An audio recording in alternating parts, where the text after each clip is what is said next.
तो हेलो मेरे डियर साथियों, आप सभी का बहुत बहुत स्वागत है। तो डियर साथियों, आज की वीडियो में हम 12th केमिस्ट्री चैप्टर नंबर 2 का एक मोस्ट इंपॉर्टेंट क्वेश्चन आपको बताने वाले हैं, समझाने वाले हैं, जो पेपर में यार जरूर छपेगा। तो आप इसको जरूर से अच्छे से तैयार कर लेना। भाई हमारा क्वेश्चन है यार, संक्षारण का विद्युत रासायनिक सिद्धांत क्या है। देखो, पेपर में जब ये क्वेश्चन आता है तो क्वेश्चन हमारा ऐसा आता है कि संक्षारण का विद्युत रासायनिक सिद्धांत उदाहरण सहित समझाइए। ये क्वेश्चन हमारा आता है कि नहीं? बिल्कुल यही क्वेश्चन आता है। तो यही चीज हम समझने वाले हैं। तो आप बेटा संक्षारण तो बहुत अच्छे से जानते हो, संक्षारण जानते हो। संक्षारण का मतलब सीधा साधा सा होता है जंग का लगना। संक्षारण का मतलब क्या होता है? जंग का लगना। जंग लगना ही क्या होता है? संक्षारण। तो बेटा जब जंग लगती है तो आप सबको पता है धूल मिट्टी नमी के कारण धातु की सतह पर कुछ जो है ना एक नई परत बन जाती है। जैसे आपको यहां पर डायग्राम में दिख रहा होगा, ये धातु संक्षारित है। और इस धातु पर संक्षारण कैसे हुआ है? धूल मिट्टी नमी के कारण। और धूल मिट्टी नमी के जैसे ये संपर्क में लगातार आती रही तो इस पर धातु की एक नवीन परत बन गई, मतलब सॉरी अशुद्धि की एक नवीन परत बन गई। और इससे धातु जो है ना धीरे धीरे क्या हो रही है? नष्ट हो रही है। तो वास्तव में ये जो जंग लगती कैसे है, जंग बनती कैसे है, इस जंग का कैसे निर्माण हुआ, तो संक्षारण का विद्युत रासायनिक सिद्धांत हमारा यही सब बातें बताता है कि वास्तव में जंग लगती कैसे है। तो आइए हम इसको अच्छे से ध्यान से पूर्वक समझते हैं। तो ध्यान से मेरे भाई समझो। यहाँ पर देखो, सबसे पहली बात तो यह है कि इस सिद्धांत के आधार पर हम अशुद्ध धातुओं का जो संचारण है वो आसानी से समझ सकते हैं, है ना। इस सिद्धांत के आधार पर हम अशुद्ध धातुओं का संचारण निकालते हैं, अशुद्ध धातुओं का संचारण समझते हैं। क्यों समझते हैं अशुद्ध धातुओं का? क्योंकि संचारण एक रासायनिक प्रक्रिया है भैया। संचारण जो है ना कोई ऐसी नहीं कि नॉर्मली कुछ भी हो गया, नहीं। संचारण एक रासायनिक प्रक्रिया है। इसमें अशुद्धि के कारण, इसमें जो अशुद्धि होती है उस अशुद्धि के कारण धातु की सतह पर छोटे छोटे जो है ना सेल बन जाते हैं, जिन्हें हम संचारण सेल या फिर क्या कहते हैं? गैल्वेनिक सेल कहते हैं। जिन्हें हम संचारण सेल बोलते हैं या फिर गैल्वेनिक सेल बोलते हैं। यहाँ पर सब लिखा हुआ आ रहा होगा, आप देख रहे हो उस धातु पर, है ना। धातु पर देख रहे हो छोटे छोटे, देखो आपको देख रहे होंगे उठे उठे से कुछ भाग दिख रहे होंगे, है ना। और देखो मैंने ये धातु बनाई, बिल्कुल चिकनी धातु है। तो जैसे ही इस धातु पर संचारण होगा तो इसके ऊपर छोटे छोटे इस टाइप के क्या बन जाते हैं? सेल बन जाते हैं। और वो कहलाते हैं आपके, कौन से सेल कहलाते हैं? वो आपके संचारण सेल कहलाते हैं। कौन से सेल कहलाते हैं? संचारण सेल। ऐसे ही आपको इसमें दिख रहे होंगे।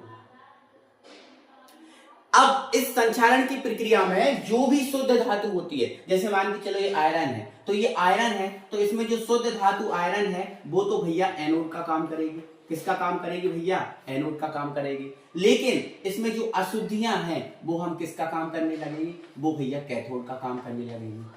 ठीक है। अब भैया देखो, रासायनिक प्रक्रिया में एक सेल होना जरूरी है ना, होना जरूरी है। और सेल के लिए एनोड कैथोड का होना जरूरी है। तो भैया इसमें एनोड भी है, कैथोड भी है। पूरा का पूरा सेल बन गया कि नहीं बन गया? तो ध्यान रखना, इसमें शुद्ध धातु एनोड का काम करती है और अशुद्धि जो होती है वो कैथोड का काम करती है। अच्छा सर, एक और चीज रह गई, विद्युत अपघट्ट। तो भैया इसमें जो नमी युक्त, इसके देखो ये जब हमने बाहर वातावरण में रख दिया तो इसमें नमी का प्रभाव जरूर हो रहा होगा, है ना। तो इसमें नमी युक्त जो O2 होती है और जो CO2 का प्रभाव लगातार इसमें हो रहा होता है, ये आपका विद्युत अपघट्ट का काम करता है। किसका काम करता है? विद्युत अपघट्ट का काम करता है। ध्यान रखना इस बात की, ठीक है। तो जिससे धातु धीरे धीरे क्या होती है? संक्षारित हो जाती है। ये सिद्धांत ये है। अब इसका उदाहरण, तो उदाहरण आपका क्या है? लोहे में जंग लगना। लोहे में जंग लगना उदाहरण हम आपको कौन सा बता रहे हैं? लोहे में जंग लगना दिख रहा होगा आपको। तो जब भैया लोहे में जंग लगती है, जब हम लोहे में जंग लगना को समझते हैं तो इसमें भैया जो लोहा है, जो शुद्ध लोहा है वो एनोड का काम करेगा, अशुद्धि कैथोड का काम करेंगे। और नमी युक्त O2 और CO2 क्या होगा? किसका काम करेगा? एक विद्युत अपघट्ट का काम करेगा। बोलो करेगा कि नहीं करेगा? अब पूरा का पूरा सेल बन गया, एनोड मिल गया, कैथोड बन गया, विद्युत अपघट्ट मिल गया, पूरा का पूरा सेल बन गया। अब सेल बन गया तो भैया इस पर कुछ अभिक्रियाएं भी होंगी कि नहीं? तो कुछ तो भैया एनोड पर होगा, कुछ किस पर होगा? एनोड पर। तो एनोड पर क्या होता है, तो आप सबको पता है भैया एनोड पर तो ऑक्सीकरण होता है।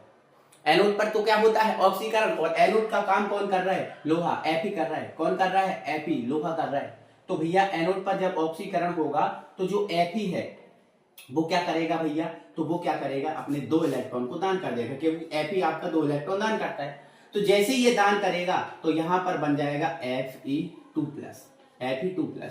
तो ये एनोड पर जब ये रिएक्शन हुई, एनोड पर ऑक्सीकरण हुआ, तो इस पर देखो ये क्या हुआ, ऑक्सीकरण हुआ। ये क्या लिखा है मैंने, ऑक्सीकरण। तो ये आपका ऑक्सीकरण हो गया, ऑक्सीकरण हो गया एनोड पर, ठीक है। और ये सब क्रिया हुई है लोहे पर, तो एनोड पर क्या बन गया, Fe की जगह क्या बन गया, Fe2+ बन गया। इस लोहे की क्षण जो थी, इस पर Fe की जगह क्या बन गया, Fe3+ बन गया। आगे अब ऐसी एनोड पर हुई तो ऐसी कुछ क्रिया भैया कैथोड पर भी होगी।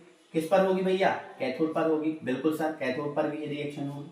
तो कैथोड पर क्या होगा, तो कैथोड पर है क्या भैया, तो कैथोड पर क्या, कैथोड काम किसको, कैथोड का काम कौन कर रहा है भैया, तो आप बोलोगे कि जो सर अशुद्धियां हैं वो कैथोड का काम कर रही है, अशुद्धियां हैं वो कैथोड का काम कर रही हैं। और अशुद्धियों में कौन है, तो अशुद्धियों में भैया नमी है और क्या है, O2 है। अशुद्धियों में कौन है, तो अशुद्धियों में भैया नमी है और O2 है।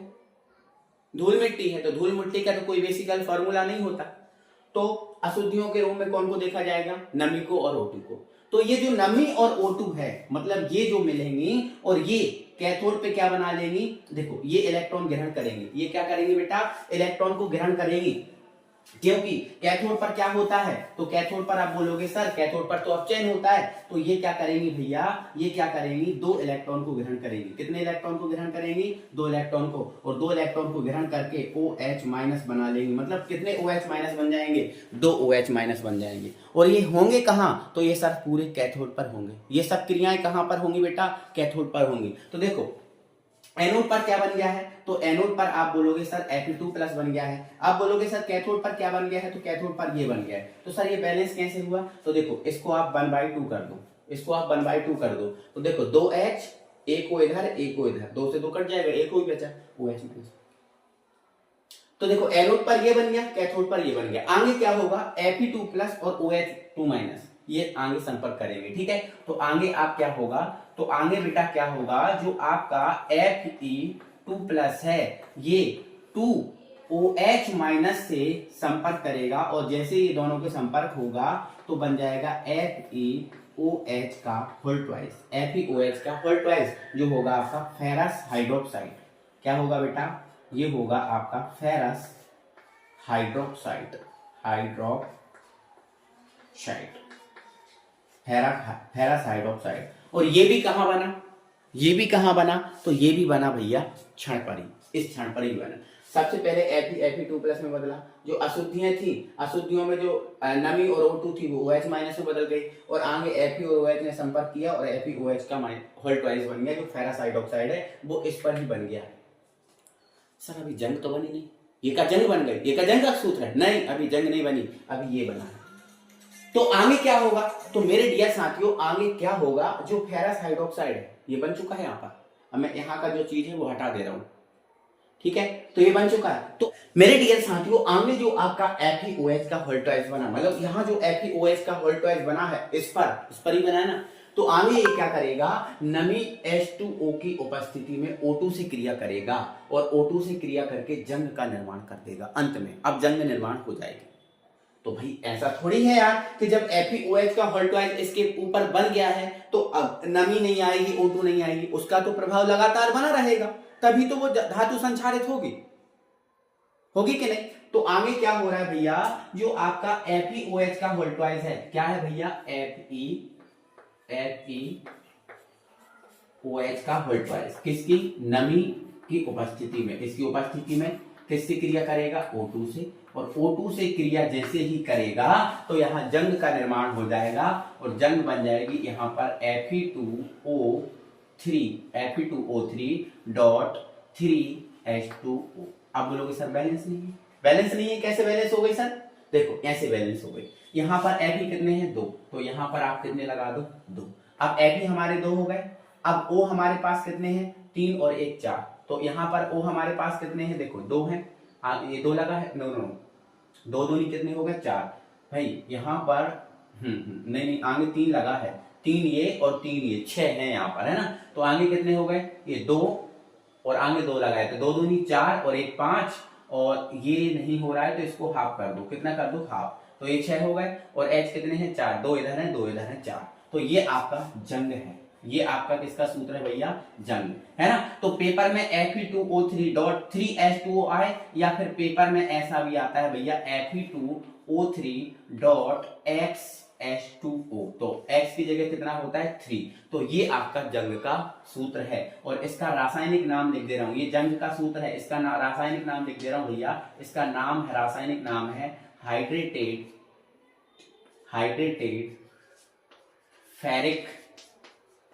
Ferric oxide, hydrated ferric oxide.